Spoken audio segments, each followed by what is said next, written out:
Bab 455, Shen Jinghong memasuki utara. Li Zun dan A Yuan pergi ke barak tentara Ding Yuan.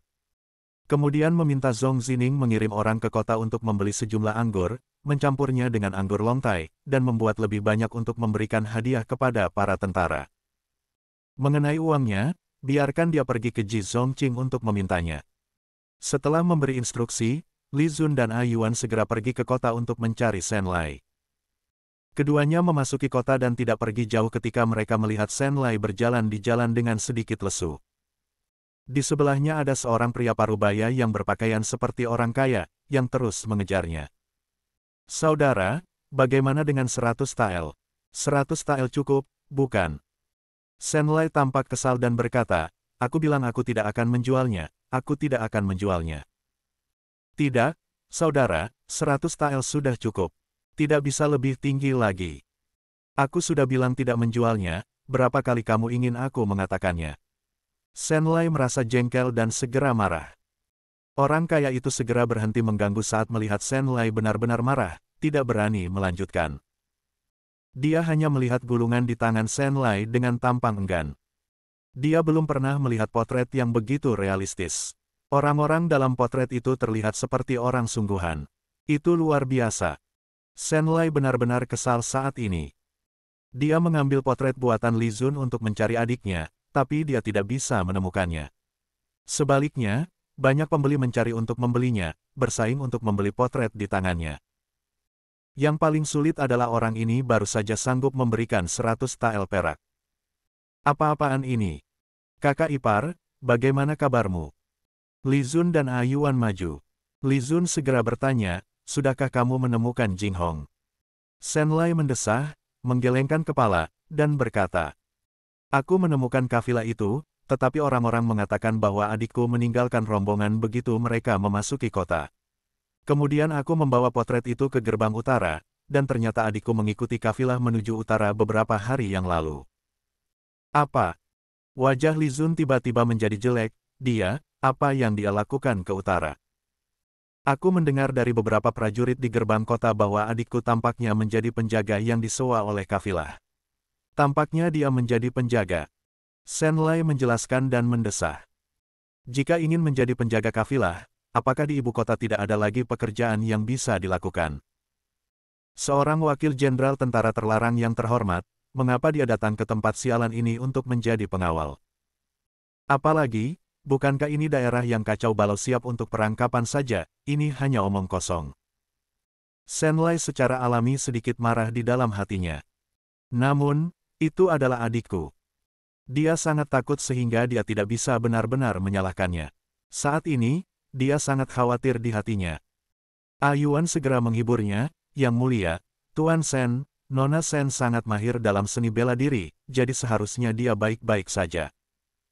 Sungguh membingungkan bahwa Shen Jinghong tiba-tiba datang ke sini dan bertindak seperti ini. Jika tidak tinggal di ibu kota yang bagus dan nyaman, mengapa datang ke tempat seperti ini?" Shen Lai mengangguk, dan kemudian berkata kepada Li Zun, "Yang mulia, tolong perhatikan lebih banyak apakah adikku kembali dalam beberapa hari ini. Aku akan pergi ke utara untuk mencarinya. Perjalanan ke utara ini sangat berbahaya. Aku mendengar bahwa sering ada bandit dan perampok kuda di jalan. Aku benar-benar tidak percaya padanya ketika mereka datang merampok kafilah." Li Zun mengerutkan kening. Shen Jinghong pergi ke utara, dan dia mungkin pergi ke negara lain. Sekarang perang akan dimulai. Kerajaan Anjing Angin mengincar dinasti Wu dan bergabung dengan kerajaan Yan untuk bersiap menyerang dari utara. Kafilah yang menuju ke utara mungkin akan dikendalikan. "Tidak." Li Zun segera menggelengkan kepala dan berkata dengan suara dalam, "Saudara, perang akan segera dimulai. Kamu tidak bisa pergi ke utara saat ini." "Yang mulia, ini." Mata Shen Lai menyusut saat mendengarnya. "Apakah akan ada perang?" "Tapi, Yang mulia, adikku masih di utara. Aku tidak khawatir." Li Zun berpikir sejenak dan tiba-tiba berkata, "Tunggu 1 hari lagi. Jika dia tidak kembali hari itu, besoknya kamu akan pergi ke utara dengan para pengintai di tentara. Tapi jangan bertindak tanpa izin." "Pengintai?" Ekspresi Shen Lai berubah, dan dia segera menyadari bahwa Li Zun tidak hanya berbicara, dia benar-benar akan berperang.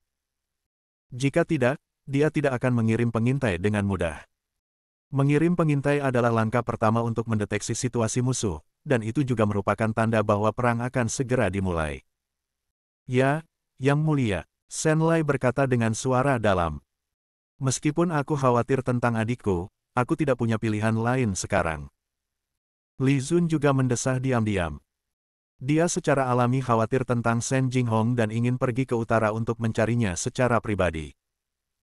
Namun, besok dia akan secara resmi mengambil alih kekuasaan militer, dan kemudian dia akan dengan cepat mengirim pasukan dan bergegas ribuan mil untuk menyerang ibu kota kerajaan Anjing Angin. Jadi tidak ada waktu untuk menunda. Kali ini bukan hanya urusan pribadinya, tetapi urusan seluruh dinasti Wu.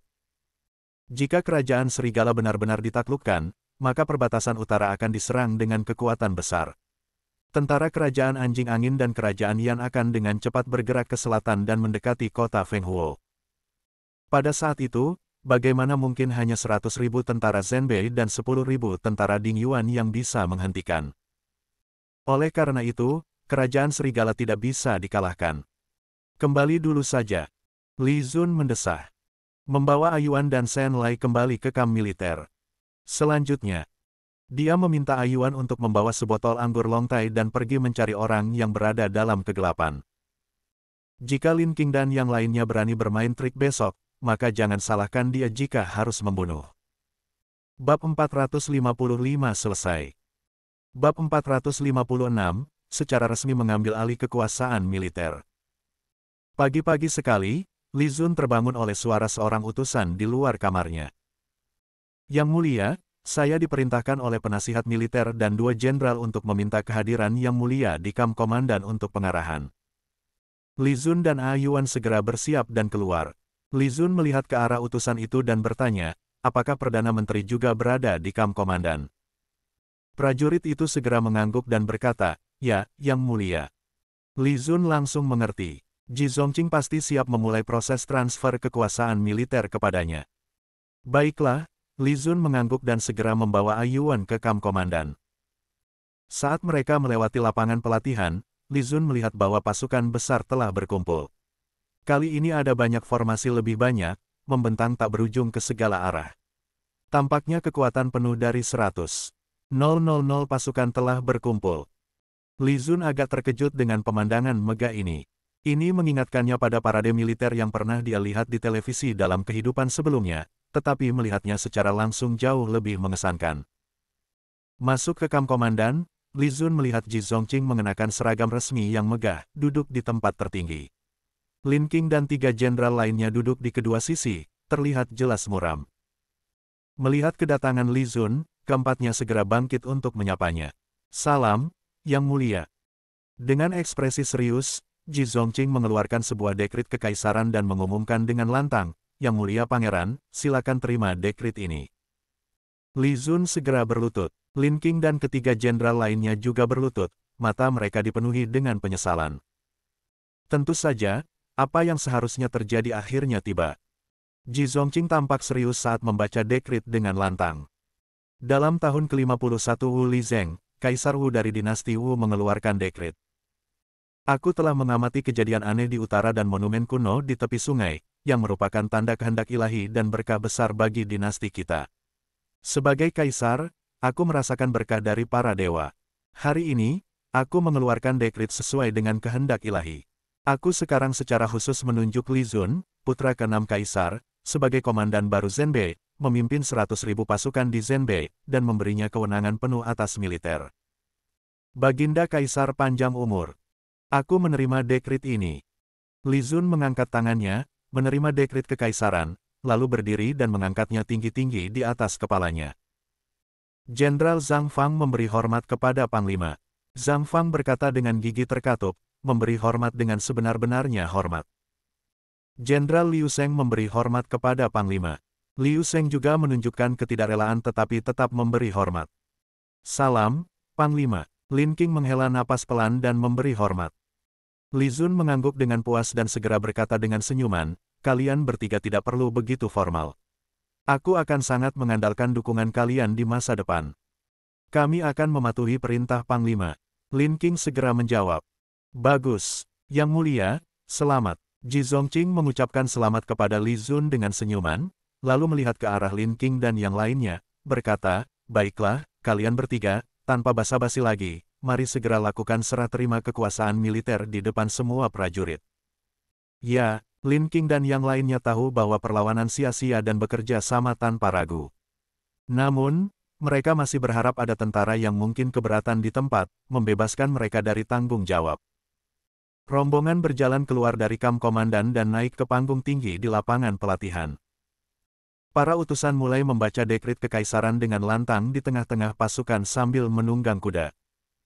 Apa? Pangeran benar-benar mengambil alih kekuasaan militer. Pangeran mengambil alih kekuasaan militer. Itu benar-benar terjadi. Pangeran diangkat secara khusus sebagai komandan baru. Para tentara terkejut dan hampir tidak bisa mempercayainya. Apakah kamu tidak mendengar? Yang mulia Kaisar berkata bahwa ini adalah kehendak Tuhan, jadi dia menjadikan pangeran sebagai komandan baru di utara dan memimpin pasukan. Kehendak Tuhan ini benar-benar tak terduga. Apakah kamu pikir itu benar-benar kehendak Tuhan? Oh, aku tidak tahu apakah ini hal baik atau buruk bagi pangeran untuk mengambil alih pasukan. Karena ini kehendak Tuhan, pasti ini hal baik. Aku pikir begitu juga. Kehendak Tuhan tidak bisa dilanggar. Tapi bukankah ini baru terjadi 2 hari yang lalu? Bagaimana dekrit kekaisaran tiba begitu cepat? Apakah kamu pikir itu dekrit palsu? Itu Perdana Menteri. Berani-beraninya kamu meragukan dekrit yang disampaikan oleh Perdana Menteri. Aku pikir itu Perdana Menteri yang menerima perintah yang mulia dan menyampaikan dekrit kekaisaran. Ya, aku mendengar bahwa ada segel giok pada dekrit itu, jadi pasti itu benar. Para tentara berdiskusi di antara mereka sendiri, awalnya skeptis. Namun dengan deklarasi Kaisar tentang kehendak ilahi, mereka tidak punya pilihan selain menerimanya. Bagaimanapun, apa yang bisa lebih besar dari kehendak ilahi? Pangeran tidak dianggap tidak kompeten. Kemenangannya dalam perlombaan kuda menunjukkan bahwa dia memiliki kepintaran yang luar biasa. Lin Qing dan yang lainnya mendengar diskusi para tentara. Melihat tidak ada yang keberatan, ekspresi mereka menjadi suram. Serah terima kekuasaan militer kepada Li Zun tidak terelakkan. Di atas panggung tinggi, Ji Zongqing berteriak dengan lantang, serahkan talisman komando. Bab 456 selesai.